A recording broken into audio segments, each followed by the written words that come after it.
Hello students, good morning, good afternoon, good evening to all of you. कैसे हैं आप सब? खूब सब बहुत अच्छे होंगे। मैं बताया था मैं भी बहुत अच्छा हूँ। तो आज हम थर्ड बुक का लास्ट चैप्टर स्टार्ट करने जा रहे हैं, which is cash flow statement. इस चैप्टर को स्टार्ट करने से पहले मैं ये बता देता हूँ कि इसकी जो बोर्ड एग्जामिनेशन में वेटेज है वो है 8 मार्क्स की।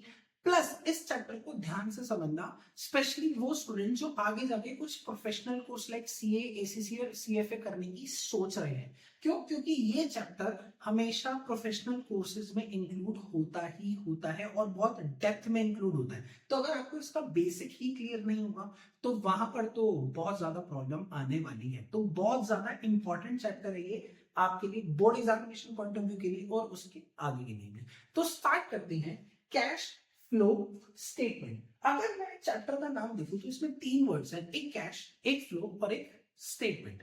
अगर मुझे ये 3 वर्ड्स का मीनिंग यहाँ पर क्लियर हो जाता है तो काफी सारी प्रॉब्लम जो है वो यहीं पर ही सॉर्ट आउट हो जाएगी। एक बार मीनिंग समझते हैं कैश फ्लो स्टेटमेंट का। यहाँ पर जो कैश वर्ड है, यहाँ पर जो कैश वर्ड है, यहाँ पर जो कैश का मीनिंग है ना, वो थोड़ा ब्रॉडर सेंस में लिया गया। ब्रॉडर सेंस मतलब कैश का मीनिंग यहाँ पर सिर्फ कैश नहीं है। कैश का मीनिंग यहाँ पर है कैश एंड कैश इक्विवेलेंट। क्या है? Cash and cash equivalent. अब सर ये इक्विवेलेंट क्या होता है? कैश इक्विवेलेंट क्या होता है? सर कैश या कैश के बराबर में जो चीज यूज हो सकती है, जिस अमाउंट को हम यूज कर सकते हैं, that is cash equivalent. Example के तौर पे अगर मेरे पास कैश नहीं है पेमेंट करने के लिए तो क्या मैं चेक से पेमेंट कर सकता हूं? क्या मैं अपने बैंक अकाउंट को यूज करके पेमेंट कर सकता हूं? क्या मैं गूगल पे से पेमेंट कर सकता हूं? Absolutely yes. तो बैंक क्या है? बैंक मेरा एक ऐसा इंस्ट्रूमेंट है जिसे मैं कैश के बदले में यूज कर सकता हूं, राइट? तो कहने से bank is my cash equivalent, it is equal to cash. Absolutely yes. अब इसके बाद एक चीज और आती है विच इज मार्केटेबल सिक्योरिटीज। अब मार्केटेबल सिक्योरिटीज क्या होता है? हम ट्रेडिंग करते हैं स्टॉक मार्केट में, तो जब भी आप स्टॉक्स को सेल करते हो तो विद इन 48 आवर्स आपके अकाउंट में पैसे आ जाते हैं। तो दैट इज मार्केटेबल सिक्योरिटीज। तो कहने से cash and cash equivalent, cash and cash equivalent यहां पर, और मार्केटेबल सिक्योरिटीज यहां पर कैश का मीनिंग है, राइट? सेकेंड वर्ड पे चलते हैं। Second word is my flow. Flow का मतलब होता है चेंजेस। क्या होता है? चेंजेस। तो अगर मैं इन दोनों वर्ड्स को साथ में पढ़ता हूं, कैश फ्लो, तो कैश में होने वाले चेंजेस, राइट? तो अगर इस चैप्टर की मैं बात करूं तो इस चैप्टर के अंदर आपको यूजुअली 2 फिगर्स दे रखी होंगी। मान लेते हैं एक ईयर है 2023 और एक ईयर है 2024, राइट? और यहाँ पे आपको फिगर दे रखी है लेट्स से 80,000 और यहाँ पर फिगर दे रखी है आपको 1,20,000। तो आपको रिकॉर्ड क्या करना है? आपको रिकॉर्ड करना है कैश में होने वाले चेंजेस।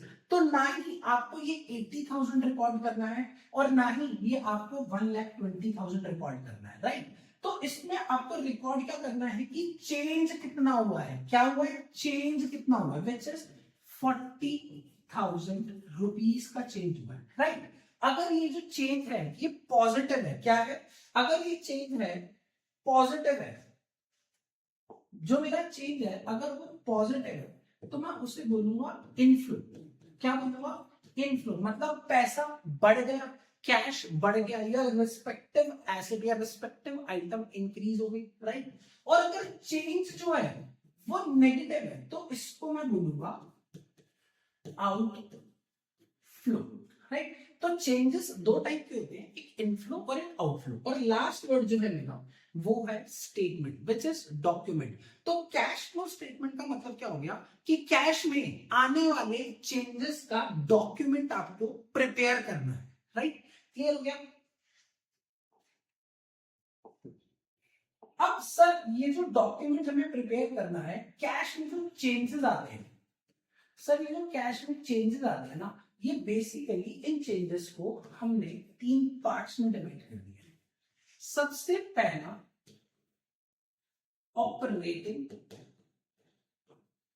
ऑपरेटिंग एक्टिविटी, सबसे पहला जो हमने बोला है वो बोला है ऑपरेटिंग एक्टिविटी, दूसरा जो हमने बोला है वो बोला है इन्वेस्टिंग एक्टिविटी, दूसरा क्या बोला है इन्वेस्टिंग एक्टिविटी, और तीसरा क्या बोला है वो बोला है फाइनेंसिंग एक्टिविटी, तीसरा क्या बोला है सर फाइनेंसिंग एक्टिविटी।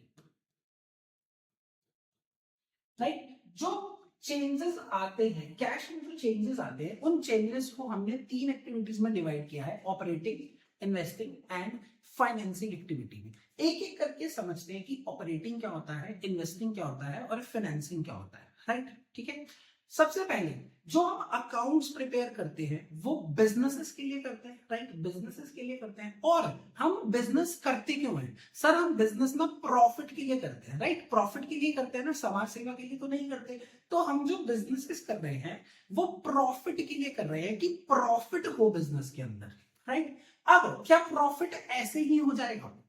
सर नहीं, प्रॉफिट के लिए मुझे प्रोडक्शन भी करनी पड़ेगी, सर मुझे सेल्स भी करनी पड़ेगी, सर मुझे शोरूम भी मैनेज करना पड़ेगा, सर मुझे फैक्ट्री भी मैनेज करनी पड़ेगी, तो मुझे कुछ ऑपरेशंस करने पड़ेंगे प्रॉफिट को अर्न करने के लिए। राइट, तो ये जो ऑपरेशंस होंगे ये मेरा ऑपरेटिंग एक्टिविटी के अंदर आएगा। डोंट वरी, अभी हम इसको बहुत ही डेप्थ में एक्सप्लेन करेंगे।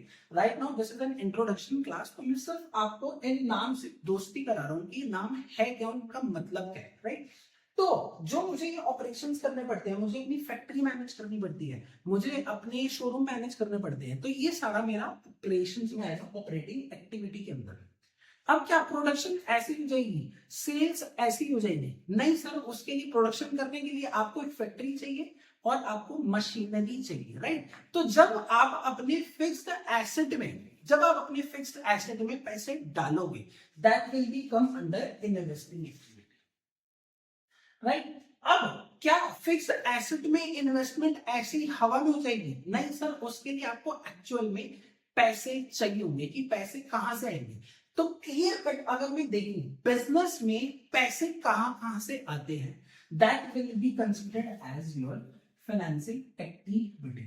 तो उल्टा है, हमारी बुक में क्या है, स्टार्ट हुआ है ऑपरेटिंग से, फिर इन्वेस्टिंग से, फिर फाइनेंसिंग से, बट एक्चुअल में सबसे पहले हमें फाइनेंसिंग समझना है, उसके बाद हमें इन्वेस्टिंग समझना है और उसके बाद हमें ऑपरेटिंग को समझना है, तो ज्यादा बेटर समझ आएगा। राइट, थोड़ा सा इसको ब्रीफ में लेकर जाते हैं कि फाइनेंसिंग एक्टिविटी हमने क्या बोला सर, फाइनेंसिंग एक्टिविटी हमने क्या बोला कि फाइनेंसिंग एक्टिविटी क्या होता है सर? बिजनेस करने के लिए जहां जहां से पैसे आ सकते हैं वो सब फाइनेंसिंग एक्टिविटी में आएगा। सर दो ही ऑप्शन है जहां से पैसे अरेंज हो सकते हैं सर, एक होता है डेट, डेट मतलब आपने किसी से बोरो कर ली, बोरिंग्स कर ली, और दूसरा होता है इक्विटी कि आपने अपनी कंपनी का शेयर इशू कर दिया या अपने खुद के पैसे डालिए। राइट, ये दो ही तरीके हैं कि आप बिजनेस में पैसे ला सकते हो बिजनेस को रन करने के लिए। राइट, अगर मैं इक्विटी की बात करूं तो कैन आई से इशू ऑफ शेयर्स, मैंने अपनी कंपनी के शेयर्स इशू कर दिए। राइट, अब अगर मैं कंपनी के शेयर्स इशू करता हूं और इसे फाइनेंसिंग एक्टिविटी में रखता हूं, तो जब मैंने शेयर इशू करे, शेयर वो इक्विटी भी हो सकते हैं और वो प्रेफरेंस भी हो सकते हैं। राइट, अब उन शेयर्स पे मुझे डिविडेंड भी पे करना पड़ेगा। तो कहना इसे, अगर इशू ऑफ शेयर्स मेरा फाइनेंसिंग एक्टिविटी है तो उसके साथ में जो डिविडेंड मुझे पे करना पड़ रहा है वो भी मेरा फाइनेंसिंग एक्टिविटी होगा। राइट, और अगर मैं डेट की बात करूं तो मैं बैंक से लोन ले सकता हूं। राइट, मैं अपनी कंपनी के डिबेंचर्स इशू कर सकता हूं, इशू ऑफ डिबेंचर्स। राइट, अब अगर मैंने लोन इशू करा, अगर मैंने लोन लिया है तो मुझे इस लोन पे इंटरेस्ट भी देना पड़ेगा। राइट, अगर मैंने डिबेंचर्स को इशू करा है तो इस डिबेंचर पे जितना भी परसेंटेज ऑफ इंटरेस्ट होगा, लेट से 9% है या 10% है या 12% है, तो कहने से मुझे इंटरेस्ट पे करना पड़ेगा। राइट, और अगर मैंने लोन लिया है, तो इस लोन को रीपे भी करना पड़ेगा, रीपेमेंट ऑफ लोन। तो कहने से ये भी मेरा फाइनेंसिंग एक्टिविटी हुआ। अगर मैंने डिवेंचर्स इशू करे हैं तो 4 साल 5 साल या 10 साल जितने भी रिस्पेक्टिव पीरियड के लिए इशू करे हैं, तो उस पीरियड के बाद मुझे रिडेम्पशन करना पड़ेगा, डिवेंचर्स वापस लेनी पड़ेंगे, राइट। तो कहने से रिडेम्पशन